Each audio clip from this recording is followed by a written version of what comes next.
Agradecer então aos organizadores do Convite à Física pela oportunidade de falar. Então, o título da apresentação de hoje é A Aventura de Medir o Sistema Solar.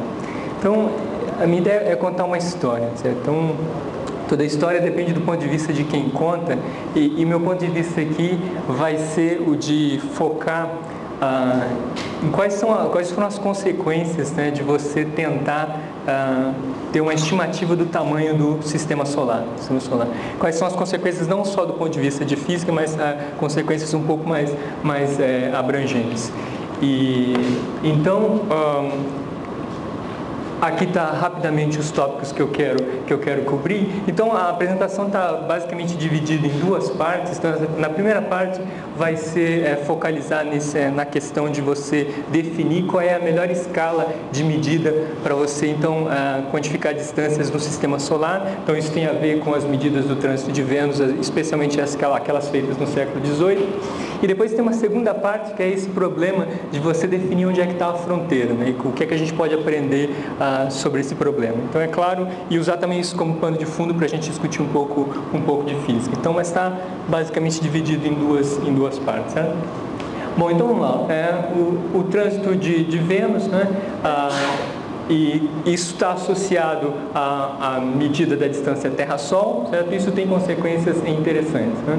Então, a primeira parte é definir a unidade de medida. Então, os trânsitos de Vênus, está aqui um desenho esquemático das órbitas de Terra. Então, as órbitas elas não estão no mesmo plano, né? Tem uma inclinação de 3,4 graus, e essa inclinação é o que faz um trânsito de Vênus ser um dos eventos astronômicos mais raros que a gente conhece, certo? Se as órbitas estivessem no mesmo plano, você teria as chamadas conjunções inferiores, em que a cada 584 dias você veria um alinhamento, certo? Mas devido a essa inclinação, o alinhamento é bem mais raro, então os trânsitos eles acontecem em pares, né, de 8 anos, aproximadamente 8 anos, e o intervalo entre os pares é de 105 a 122 anos, né? Então, aqui tem só uma linha do tempo, né, esquematizando os trânsitos, tanto os trânsitos previstos ou observados desde o século XVII. Então, a história toda começa lá no século XVII, com a previsão do primeiro do trânsito de 1631 por Kepler, né? E os cálculos do Kepler não eram muito precisos, né? Tanto que ele não se dá conta de que tem um trânsito em 1639, né? Então, quem corrige os cálculos do Kepler é um cara chamado Jeremiah Horrocks, e ele se dá conta de que tem um trânsito em 1639, e ele é a primeira pessoa, de fato, a observar um trânsito de Vênus, né? Depois disso, em 1677, o Edmund Halley ele observa um trânsito de Mercúrio, né, que também é possível, lá na ilha Santa Helena. E é de fato o trânsito de Mercúrio que traz para ele essa ideia de que o trânsito de Vênus podia ser usado para medir a distância Terra-Sol. Mas ele se dá conta, é claro, que para Mercúrio, o Mercúrio estava próximo demais do Sol para que você pudesse fazer uma medida acurada da chamada paralaxe estelar, né? Então, em 1716, o Halley ele escreve um artigo, né, e submete para a Royal Society, em que ele faz um clamor, né? Ele chama os astrônomos para o trabalho, que é para fazer uma medida global do trânsito de Vênus da segunda metade do século XVIII, os trânsitos de 1761 e 1769. Ele, nessa época, já estava com 60 anos, então ele sabia que não ia ser capaz de ver o trânsito, então ele fazia um chamado global para ação, né? Então, ele tinha que ser uma medida de mais de uma pessoa, né? Você precisa de pelo menos 2 observadores em pontos diferentes na Terra para você ter uma medida acurada. Então, esquematicamente, a ideia do Halley, na verdade, só voltando um pouquinho, a ideia não é originalmente de Halley. Esse cara chamado James Gregory, que é o cara que inventou também a montagem gregoriana para o telescópio, foi quem de fato vem com a ideia a primeira vez. Só que Halley não menciona o trabalho do Gregory nesse paper de 1716, né? E, bom, a ideia do Halley era essencialmente que dois observadores em pontos diferentes na Terra veem a sombra de Vênus passando em trajetórias diferentes no disco solar. Se você medir os tempos de trânsito, fazer a diferença, você pode estimar a distância Terra-Sol. Mas ficou claro que esse argumento era difícil de implementar esse método do Halley, porque você precisava fazer uma medida completa, né? Tanto da entrada quanto da saída de Vênus no disco solar. Então, você poderia ter algum imprevisto atmosférico que ia te atrapalhar ou a entrada ou a saída. Então, era pouco provável que alguém conseguisse fazer as duas medidas sem muito problema. Então, aí De Lilly, ele meio que aperfeiçoou o método e vem com essa ideia de que você só precisa, na verdade, ter dois observadores que meçam os instantes de tempo de primeiro contato de Vênus com o disco solar, ou na entrada ou na saída, certo? Aí você consegue uma estimativa para esse ângulo aqui, que é a chamada paralaxe solar, e a geometria simples você tem que a distância Terra-Sol é a distância entre os observadores, dividido por 2 vezes a tangente da paralaxe solar. Então, é claro que para esse método funcionar, você precisa ter uma estimativa muito boa da distância entre os dois observadores, né? Ou seja, você precisa de uma medida bastante precisa da latitude e da longitude dos dois observadores. Então, hoje em dia, isso é um problema completamente trivial, né? Todo mundo aí tem um smartphone com receptor de GPS, em que você pode determinar a sua posição na superfície da Terra com uma precisão de, sei lá, 10 a 15 metros, mas isso no século XVIII era um senhor problema, né? Não tanto pela medida de latitude em si, a latitude você podia quantificar basicamente medindo a altura máxima do Sol durante o dia, na sua posição local, mas longitude era um problema sério, né? Um problema sério. Então, para determinar a longitude, você tem basicamente, se você conhece algum evento astronômico que acontece num horário específico no meridiano de Greenwich, você observa esse mesmo evento, né, numa outra longitude, compara os horários, a diferença de horário é basicamente a tua longitude em relação a Greenwich. Então, em terra firme você poderia fazer isso com um relógio bem calibrado, mas em alto mar, né, isso é um problema porque você não consegue manter um relógio sincronizado em alto mar. Então, isso era um problema que era muito interessante para a navegação na época, né? Tão importante que a própria coroa inglesa, na época, estabelece um prêmio chamado Prêmio Longitude, que é exatamente para resolver esse problema, o problema da determinação da longitude, tanto em terra firme quanto a bordo de navio. E na época se usava muito também tabelas lunares, né? Você tem uma tabela enorme com as posições lunares em diversos horários no meridiano de Greenwich, e aí você compara com a altura lunar na tua localização e consegue ter uma estimativa da longitude. Mas todos esses métodos tinham precisão limitada, tanto que na época, né, nem mesmo a diferença em longitude entre o observatório de Greenwich e o observatório de Paris era bem conhecido. Então, a miúde, cálculos que usavam um meridiano ou outro como referência diferiam entre eles, né? Bom, então isso é só uma discussão sobre isso que eu acabei de falar, na verdade, né? Essas eram uma cópia de uma dessas tabelas lunares de Maskelyne que eram usadas para se determinar a longitude, e aqui falando um pouco sobre o prêmio oferecido pela coroa britânica.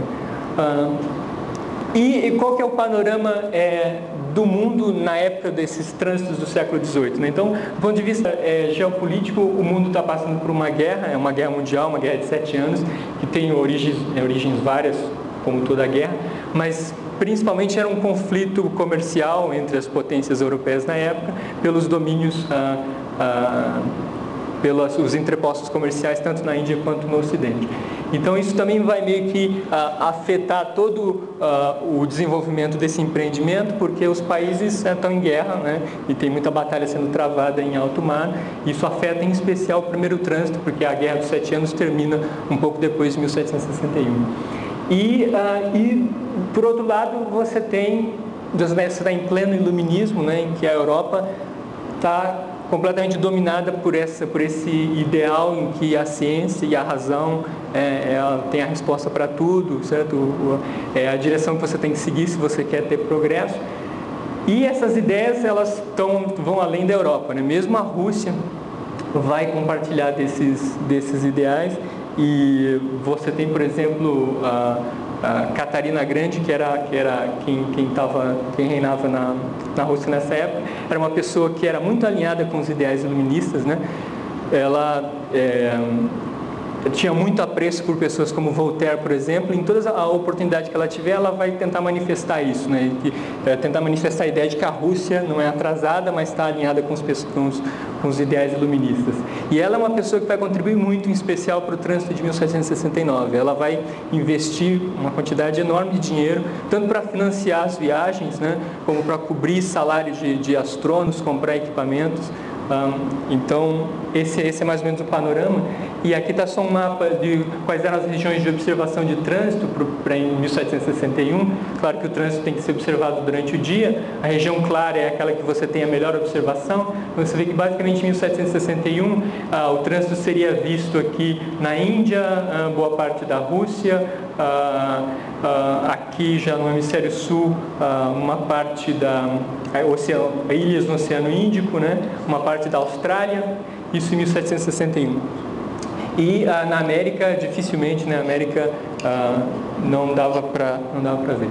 E aqui está os resultados do trânsito de 1761. Então, essas primeiras medidas são bastante afetadas, tanto por condições climáticas, quanto com planejamento deficiente, né? O planejamento começou muito próximo do trânsito em 1761. E aqui está só um trecho, né, de um dos artigos que foram escritos já em 1763, 2 anos depois do trânsito, por um cara chamado James Short, em que ele mais ou menos faz um resumo das medidas, e também ele usa o artigo, né? Esse artigo foi publicado na Philosophical Transactions. Ele mesmo era membro da Royal Society nessa época, em que ele critica as medidas feitas por um francês chamado Pingré, que já tinha criticado, na verdade, as medidas de um compatriota dele no Cabo da Boa Esperança. Então teve toda uma discussão em que um atacava o outro e dizia que a medida de um era pior do que a medida do outro. Então esse artigo mais ou menos resume isso, mas a verdade é que com as medidas do trânsito de 1761, a dispersão era enorme, né? Você tinha tanto valores tão baixos quanto 8,3 segundos de arco para paralaxe solar, quanto 10,6 segundos de arco. Então isso dava várias dezenas de milhões de quilômetros de diferença entre as medidas, né? Mas já foi um progresso, porque a estimativa anterior do Jeremiah Horrocks, que foi o primeiro a observar, era de 15 segundos de arco. Então claramente tem uma melhora aí com o trânsito de 1761. Aqui para 1769, de novo, então ele seria bem visto na costa oeste dos Estados Unidos, na Sibéria, a parte bem leste da Sibéria, e no Atlântico Sul, né, numa região que era muito inóspita nessa época, né? Poucas pessoas tinham navegado por essa região. Então a gente vai ver que outra consequência do empreendimento do trânsito é que você pôde mapear muito melhor partes do globo que não tinham sido mapeadas antes, né? E aqui está de novo uma análise desse sujeito, Thomas Horsby, também num volume da Philosophical Transactions, já em 1761, que ele meio que faz um apanhado das diversas medidas, né? E agora, né, ele chega, pelo menos a média dos resultados que ele analisou é de 8,78 segundos de arco, né? A análise dele é meio duvidosa, porque ele descartou algumas medidas. Isso foi também tema de muita crítica, né? Teve muito debate depois das medidas sobre o processo de análise de dados em si, né? O que é que de fato você pode fazer com os seus dados, o que é que você pode jogar fora, o que é que você não pode jogar fora. Então, isso suscitou na comunidade também uma discussão mais profunda sobre o conceito de erro sistemático em medidas, e essa foi também uma consequência desse empreendimento do trânsito. E agora os valores variavam entre 8,43 segundos de arco, 8,80 segundos de arco. Aqui está uma tabela que resume, né, as distâncias, porque aí uma vez que você determinou a distância Terra-Sol, via terceira lei de Kepler, né, a lei do movimento planetário, que diz que o quadrado do período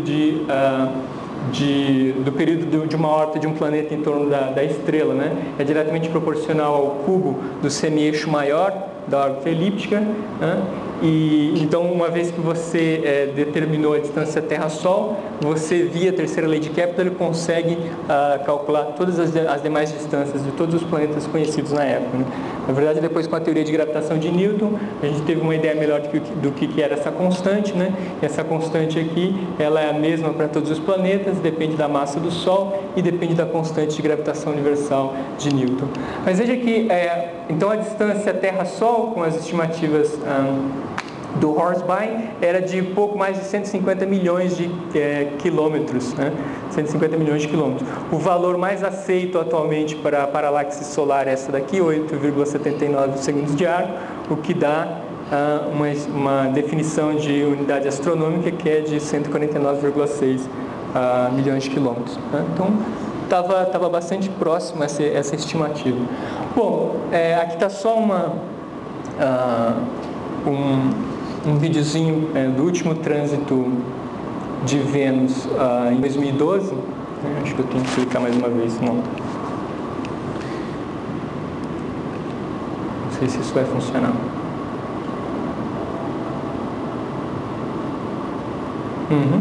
Esse foi o último trânsito observado no século XXI, e vai ser o único, né? O próximo é só em 2117.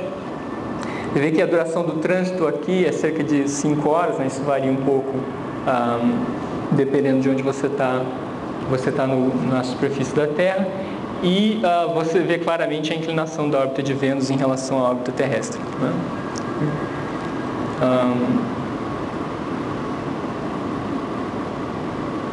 Então, esse é o trânsito de 6 de junho de 2012. O trânsito anterior foi 8 anos antes, foi em 2004. Muito bem. Hoje em dia, a medida Terra-Sol ela é feita com um método mais preciso, né? Depois que a gente começou a mandar sondas para o espaço e você tem uma boa medida da velocidade da luz, você, usando ondas de rádio, consegue medir as distâncias relativas entre os planetas muito bem, né? Isso te dá uma precisão melhor na definição de unidade astronômica do que o método de paralaxe solar. Mas o método, hoje em dia, encontra outras aplicações, né? Então, com esse método de trânsito, por exemplo, hoje é usado para você descobrir exoplanetas, né? Planetas fora do sistema solar, em que você tem um planeta, então, passando em torno de em frente a uma estrela, e durante esse trânsito, né, o brilho da estrela, né, ele é diminuído. Então, medindo essa região aqui, você tem uma estimativa para o período do planeta, e, de novo, via a terceira lei de Kepler, você consegue uma estimativa, na verdade, para a distância do planeta com respeito à estrela, né? E aí, com essa distância, você pode, por exemplo, estabelecer se você está na zona habitável ou não desse sistema, né? Se você pode encontrar água líquida ou não, por exemplo, para esses sistemas fora do sistema solar. Muito bem. De modo geral, os trânsitos de 1761 e 1769 deixaram um legado que vai muito além de física, na verdade, né? Se você vê, depois desse grande empreendimento global, você teve uma padronização maior de unidades de medida, especialmente as medidas de tempo, né? Você tem toda uma discussão sobre a relação entre a ciência com o patriotismo e interesses econômicos, né? Lembra que os países estavam todos em guerra e teve toda quer dizer, os cientistas estavam querendo fazer uma coisa, um empreendimento global, mas por trás você tinha todos os interesses, né, das potências econômicas. Então teve uma discussão nesse sentido. Você teve pela primeira vez um financiamento oficial do Estado à pesquisa, né? As coroas investiram oficialmente dinheiro para financiar essas viagens, comprar equipamento, pagar salário de astrônomos, né? Você teve todo um aprimoramento de cartas de navegação, né, porque você teve que visitar essas regiões remotas no globo. A gente pode ver aqui o primeiro germe, né, do conceito moderno de colaboração científica internacional, isso já no século XVIII. Você também teve uma cobertura de atividades científicas na mídia, na época já circulavam jornais, o trânsito virou uma coisa do dia a dia, as pessoas liam sobre o trânsito, estavam interessadas no trânsito. E é claro que, no final de contas, isso tudo gerou uma ideia muito mais clara sobre a dimensão do sistema solar, não? Então, essa era a primeira parte da apresentação, que era a definição da unidade mais apropriada para medir distâncias no sistema solar. Então, agora eu vou para a segunda parte, que é essa de você definir a fronteira, né? E e o que a gente pode aprender um pouco sobre essa definição de fronteira. Então a gente vai usar para isso raios cósmicos como guias, né? Então a gente vai ver que é essencial a gente saber um pouco sobre física de raios cósmicos para entender o que está acontecendo na fronteira. Então eu vou brevemente falar sobre alguns eventos importantes na física de raios cósmicos que na verdade é considerada a semente da física de partículas moderna, né? A física de partículas, como a gente conhece hoje, ela teve início como física de raios cósmicos, então tem uma série de partículas elementares que foram descobertas estudando a radiação cósmica. Então, por exemplo, aqui em 1927 você tem Dmitry Skobelzin, que observa pela primeira vez raios cósmicos usando uma câmara de nuvens, né? Então uma câmara de nuvens, essencialmente um recipiente em que você tem, por exemplo, vapor de álcool supersaturado. E aí, nessas condições, se você tem uma partícula carregada que atravessa a câmara, você tem ionização, certo? E essa trajetória de ionização acaba funcionando como uma semente para a condensação do vapor de álcool ao longo da trajetória. Então, você consegue, de fato, visualizar a trajetória. Então, vocês têm essas figuras desse tipo aqui, foi colocado um campo magnético, então você consegue até curvar as trajetórias das partículas carregadas. Se você tira uma foto, você, de fato, vê as trajetórias. Pois em 1932, também usando essa câmara de nuvens, um sujeito chamado Carl Anderson descobre a antimatéria, né? Mais especificamente o pósitron. E o interessante é que o pósitron já tinha sido previsto 4 anos antes por Dirac, né? Usando a equação dele que tentava descrever partículas relativísticas. Ele escreveu uma equação e o objetivo dele era ser capaz de descrever partículas relativísticas, e ele chega à conclusão de que tem que haver antipartícula no universo. E o pósitron é a primeira dessas partículas descobertas, usando também uma câmara de nuvens. Em 1937, Neddermeyer e Anderson de novo descobrem o muon nos raios cósmicos, né? Então, o muon é uma espécie de irmão mais gordo do elétron, né? Cerca de 200 vezes mais massivo que o elétron. E o muon foi associado com uma componente da radiação cósmica que era chamada componente dura, né? Na época já se sabia que a radiação cósmica tinha 2 componentes. Uma que era chamada de soft, que você absorvia facilmente com alguns centímetros de chumbo, e tinha outra que era penetrante, né? Você precisava vários metros de chumbo para parar. Essa componente penetrante era formada essencialmente de muons. Depois, em 1947, o Cesar Latz, o Chialini e Powell descobrem os pions, né, usando uma emulsão fotográfica agora. Quando você expunha essas emulsões à radiação cósmica em grandes altitudes, como em Chacaltaya, né, na Bolívia, a mais de 5.000 metros. E depois, logo depois, um ano depois mais ou menos, ele vai para os Estados Unidos e junto com o Gardner eles produzem o pion em laboratório, usando um acelerador circular na Universidade da Califórnia. Então, isso aqui são só alguns eventos chaves, né, nos primórdios da física de raios cósmicos, só para dizer que a física de partículas de fato começou como física de raios cósmicos. Bom, aí, olhando aqui o espectro de raios cósmicos, né? Então isso daqui é um gráfico que mostra qual é a distribuição em energia dos vários raios cósmicos que estão atingindo a Terra.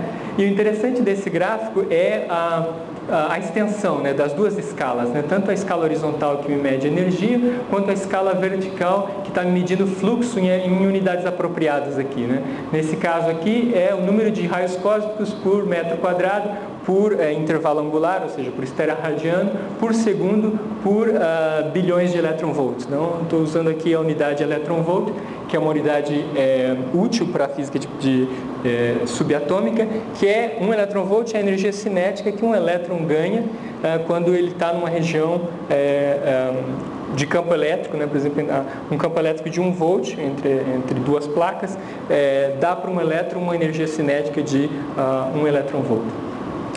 Então aqui é em bilhões de elétron-volts. Então você vê que você tem 24 ordens de magnitude em fluxo, você tem fluxos tão baixos quanto 10 a menos 28 até 10 a quarta, e energias tão baixas como 10 a 8, 10 a 9 elétron-volts, até essa região aqui de 10 a 18, 10 a 20, 10 a 21 elétron-volts, né?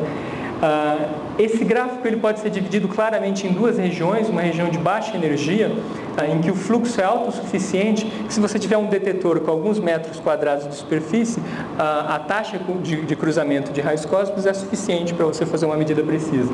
Mas acima de 10 a 14 eletronvolts, o fluxo cai muito rápido, né? Ele cai basicamente como uma lei de potência, né? Vocês podem ver, isso é um gráfico log versus log, né? Isso aqui é uma lei de potência. Então, acima de 10 a 14, o fluxo é muito baixo, né? Para que um detetor de tamanho de alguns metros, de área de alguns metros quadrados, possa detectar a partícula primária. Então, o que você usa nessa região aqui é uma detecção indireta, né? Nessa região aqui, a energia da partícula primária, do raio cósmico primário, ela é suficiente para produzir na atmosfera um fenômeno chamado de chuveiro atmosférico extenso. É uma cascata de partículas que se desenvolve através da atmosfera. Então, medindo essa cascata, você consegue inferir propriedades da partícula primária na primeira interação.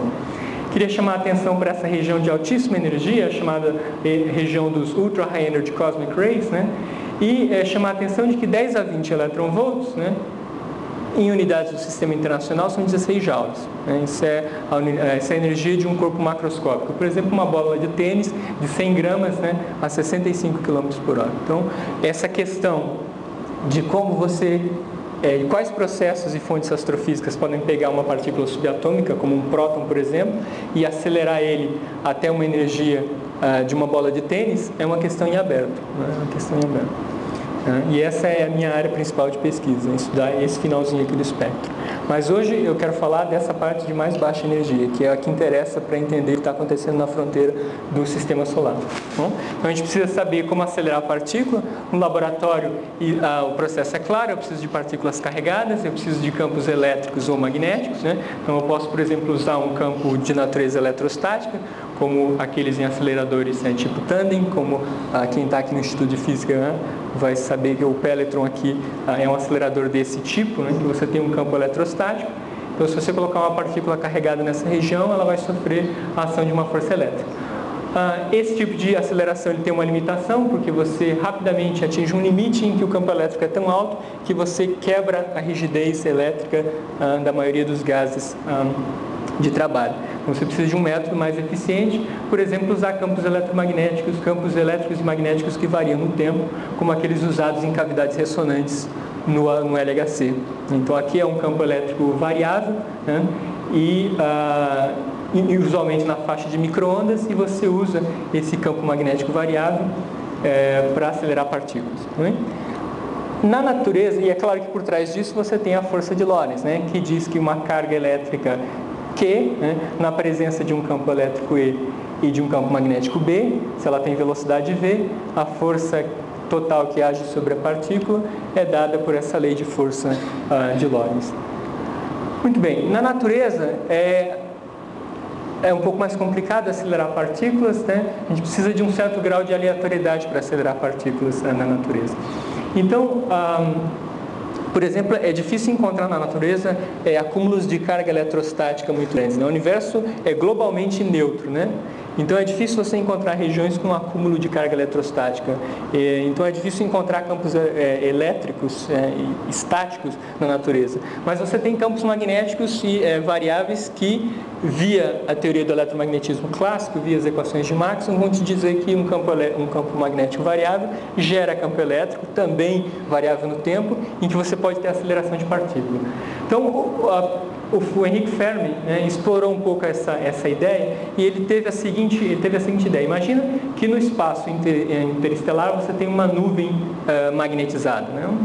Uma nuvem aqui em que você tem cargas livres, né? Então você vai ter cargas livres em movimento, você gera campo magnético, então você tem uma nuvem magnetizada. Imagina a situação em que uma partícula carregada entra nessa nuvem com energia E e sai com energia E', que pode ser menor ou pode ser maior do que a energia que entrou, né? E é claro que vai acontecer aqui um processo complicado lá dentro, essa carga elétrica vai interagir de uma maneira bastante complicada no interior da nuvem, mas para a gente o que interessa é o evento em que entra uma partícula com energia E na nuvem e sai com energia E'. Se você fizer uma média, né, sobre a energia uma média sobre todas as possíveis direções de entrada da tua partícula, o Fermi chegou à conclusão de que o ganho médio, né, fracionário de energia por colisão né? E a colisão significa entrar na nuvem e sair da nuvem, não estou interessado no que está acontecendo aqui dentro, era proporcional a essa quantidade beta ao quadrado, onde beta é a razão entre a velocidade da nuvem magnetizada e a velocidade da luz, né? Se você pegar valores típicos de ondas de nuvens magnetizadas no meio interestelar, isso é da ordem de 10 a menos 4. Então ficou claro para o Fermi que esse era um mecanismo extremamente ineficiente de aceleração, né? Porque isso daqui então daria um ganho fracionário médio da ordem de 10 a menos 8, né? Mas depois esse método foi refinado e ao invés de você ter uma nuvem magnetizada, você poderia ter uma onda de choque no meio interestelar. E aí se você fizer essa mesma média aqui, você chega que o ganho fracionário médio por colisão é beta. Mas mais do que isso, agora você tem uma onda de choque, né? E a velocidade de uma onda de choque é maior, tipicamente é da ordem de 1/10 da velocidade da luz. Então, só para exemplificar ondas de choque, né? Onda de choque é um fenômeno que acontece toda vez que um corpo se move no meio com uma velocidade maior do que ondas eletromagnéticas ou ondas mecânicas se propagam nesse meio. Então, um exemplo aqui, por exemplo, é um avião supersônico, né? Quando ele rompe a barreira da luz, gera-se esse cone de Mach. Então, aqui, o que está acontecendo é que as ondas sonoras emitidas pelo avião, elas começam a se acumular na superfície de um cone. Então, basicamente, a geometria é simples, elas começam a se acumular na superfície de um cone, então a energia sonora na superfície do cone é bastante grande, a pressão é grande, então você tem condensação, por exemplo, do ar nessa região. Então isso aqui é um exemplo de uma onda mecânica, isso acontece também para ondas eletromagnéticas, né? São exemplos de ondas de choque. Essas ondas de choque existem no meio astrofísico, né? Tem alguns exemplos de ondas de choque quando você tem uma explosão de supernova, né? O colapso de uma estrela massiva. Esse processo ele é bastante complicado, nem vou entrar nos detalhes aqui, mas certas estrelas elas colapsam gravitacionalmente e expelem as suas camadas mais externas, né? E essas camadas mais externas elas viajam com uma velocidade muito grande no meio interestelar e elas são candidatos de ondas de choque, né? Então aqui, por exemplo, uma foto do satélite Chandra mostrando a região de uma dessas ondas de choque, né? Você vê claramente que essas regiões mais claras aqui, a temperatura é bastante alta, então você espera que o mecanismo de Fermi de primeira ordem esteja em ação aqui. Ok, tem outros candidatos, fontes mais poderosas, como chamados núcleos de galáxias ativas, né? São galáxias que têm um buraco negro supermassivo e você, em geral, vê nesses casos que tem jatos de partículas carregadas emanando em direções opostas, em sentidos opostos do buraco negro supermassivo. Você acredita, por exemplo, que na interface do jato, né, com o meio interestelar, você também tem uma onda de choque, você também tem a presença do mecanismo de Fermi de primeira ordem nessas regiões. Então, a gente acredita que esse mecanismo ele é de fato responsável, pelo menos por uma fração dos raios cósmicos de altas energias que a gente observa na Terra. Muito bem. Então vamos voltar para o problema do sistema solar, né? Agora que a gente viu um pouquinho sobre física de raios cósmicos. Então, só lembrar vocês que esse é um desenho esquemático da Via Láctea. O sistema solar está a cerca de 8,5 kiloparsecs, ou seja, 8,5 mil parsecs do centro galáctico. Um parsec está definido aqui em bilhões de quilômetros. Essa é uma outra unidade de medida agora apropriada para se medir distâncias, né, entre galáxias, né, então a gente usa o parsec. E o raio da galáxia é cerca de 20 mil kiloparsecs. Se a gente olhar um pouquinho melhor nessa região, que é a vizinhança do sistema solar, a gente vê o seguinte, né, o Sol tem um movimento próprio, né, porque ele orbita o centro galáctico.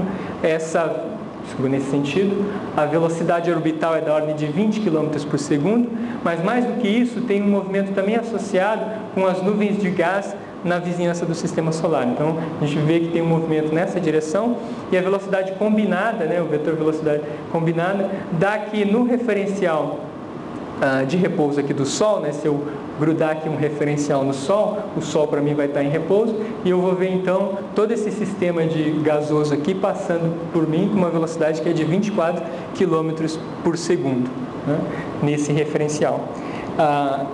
Muito bem, então isso, claro, dá origem a efeitos interessantes. Então, Além disso, quer dizer, o Sol está emitindo partículas, né? Tanto radiação eletromagnética, quanto partículas carregadas, quanto raios cósmicos. E essas partículas, então, elas se afastam do Sol e se afastam com uma velocidade bem maior, né? O vento solar, o chamado vento solar, tem uma velocidade de cerca de 400 km por segundo. Esses números são todos aproximados, né? Tem bastante variação em relação a esses números, mas isso é só para ter uma ordem de grandeza. Se você comparar essa velocidade com aquela de uma onda mecânica agora, típica no meio interestelar, você vai chegar a números da ordem de 100 km por segundo quadrado. Então aqui, 100 km por segundo.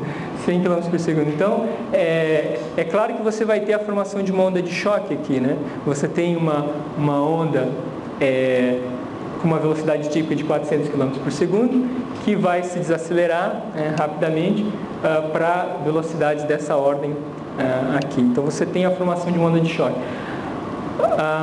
Nesse sistema todo, né, que descreve a heliosfera, essa transição entre uma velocidade que a gente diz que é supersônica, que ela está acima dos 100 km por segundo, para uma velocidade que é subsônica, dá origem a essa fronteira aqui que é chamada de choque terminal.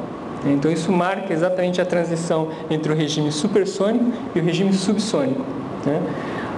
Além disso, nessa região aqui, de novo, se você for para um referencial de repouso do Sol, todo o gás da vizinhança está fluindo com aqueles 24 km por segundo quadrado da sua direção. Então aqui você vai ter também uma região sendo formada, e entre o choque terminal e a região de velocidade zero, você tem uma região chamada que é de heliosheath.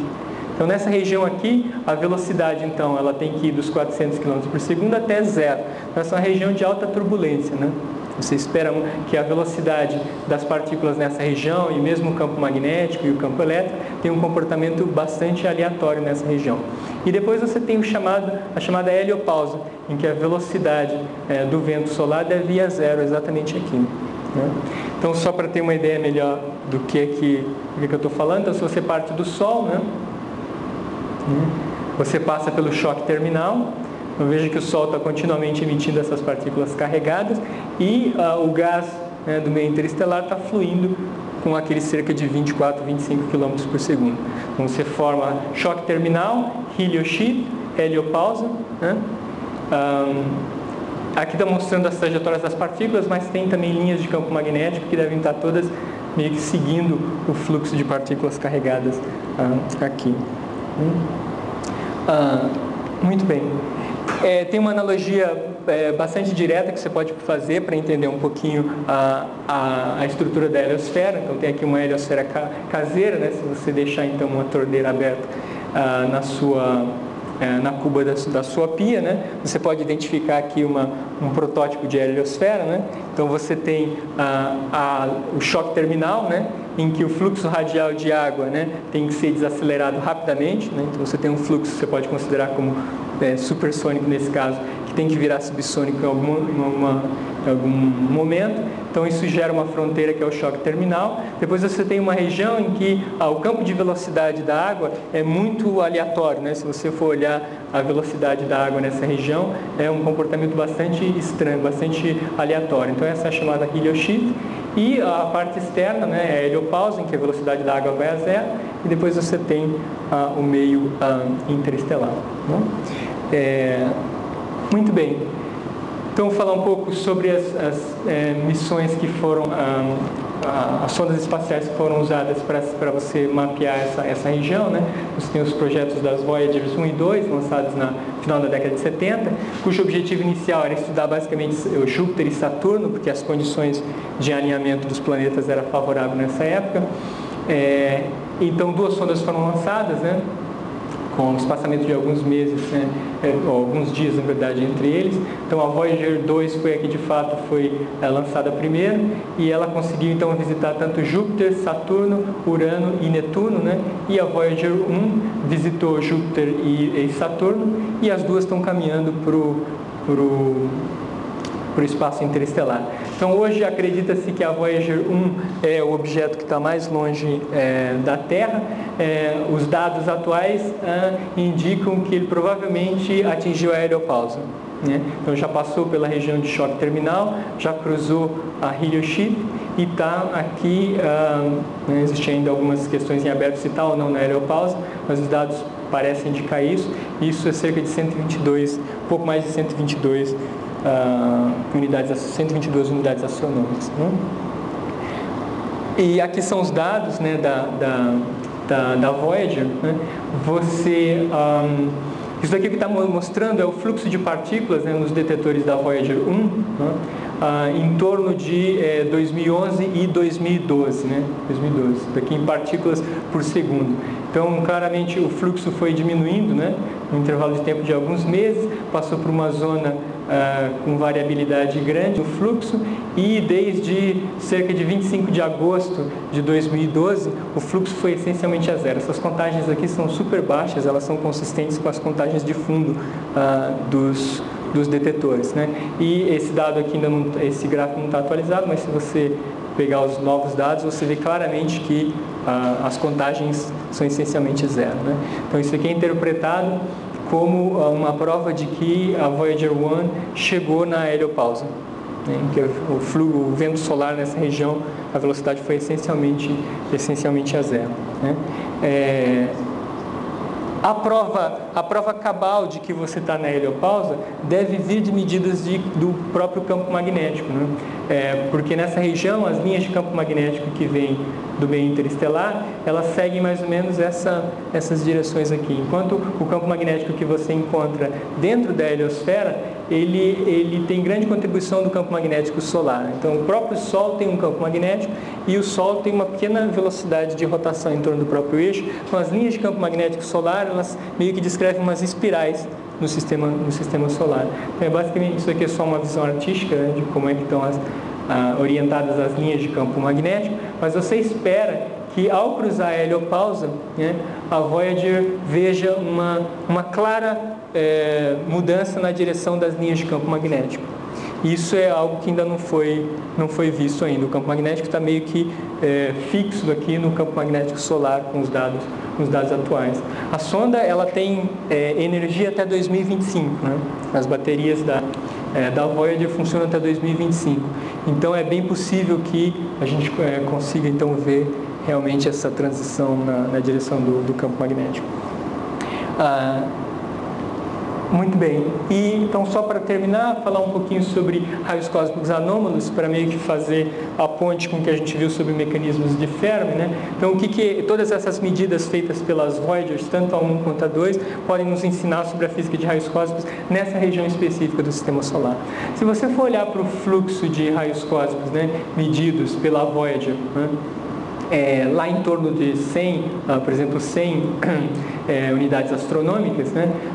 Os pontos experimentais são isso daqui, né? São esses triângulos em azul, e aqui tem várias contribuições. Tem uma contribuição, né, que a gente sabe que é a contribuição que vem do Sol, do vento solar, essa parte de mais baixa energia. Então isso daqui é o fluxo, né, em função da energia cinética dos raios cósmicos. Tem uma parte aqui em mais alta energia que você tem uma contribuição que é o que está vindo de fora do sistema solar.